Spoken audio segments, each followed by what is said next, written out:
المنزلات ديالي غادي نشارك معكم واحد الوصفه ديال الكحبه. بنتي كتكحب وغادي نصايبها ليها، وقلت علاش لا ما نشاركهاش معكم وحتى نتوما تستافدوا منها. عندنا هنايا كما كتشوفوا معايا، هذا تقولوا شنو هو؟ هذا اللفت. هذا اللفت مقطع هكا، مقطع طريفات صغار بحال هكا.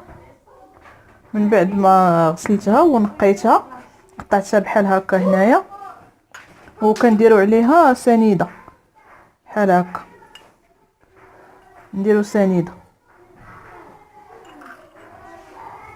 جوج معالق صغار ديال سنيده بحال هكا. صافي غادي نغطيها وغادي نخليها ليله كامله. نخليها ليله كامله حتى لغد ليه. ملي غنحل عليها غنلقى هذاك اللفت طلق الماء ديالو، وديك السنيده حتى هي طلقت الماء، وهذاك الماء كيولي بحال السيرو.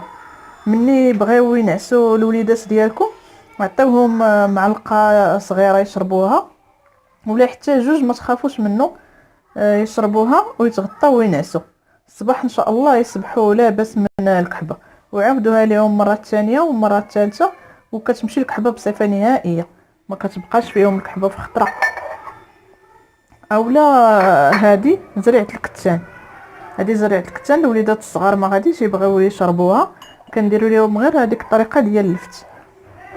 هاد زريعه الكتان بالنسبه للبنادم الكبير اللي هو فيه الكحبه وكما تنقولوا ساكنه فيه، ما بغاتش يبرى منها، واخا كيشرب السيرو. واخا بعض المرات ملي كتجينا داك الكحبه خايبه، واخا كنشربوا السيرو والدواء ما كتبغيش تحيد لينا، كتبقى فينا شاده، ما كتبغيش تحيد. هاد زرعه الكتان هذه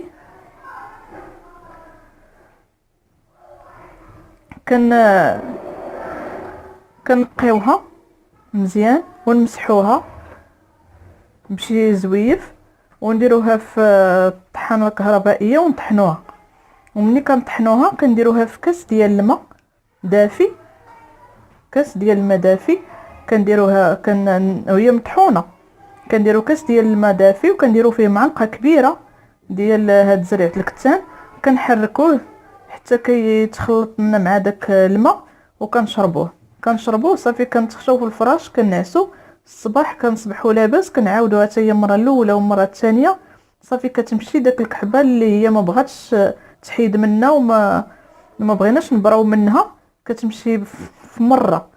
بالتجربه هذه انا مجرباها، هي اللفت زعما مزيانين، شي حاجه فعاله صراحه. ايوا يلا، كنتمنى ان شاء الله تكونوا استفدتوا معايا في هاد الحويجات ديال اليوم. يلا مره اخرى ان شاء الله.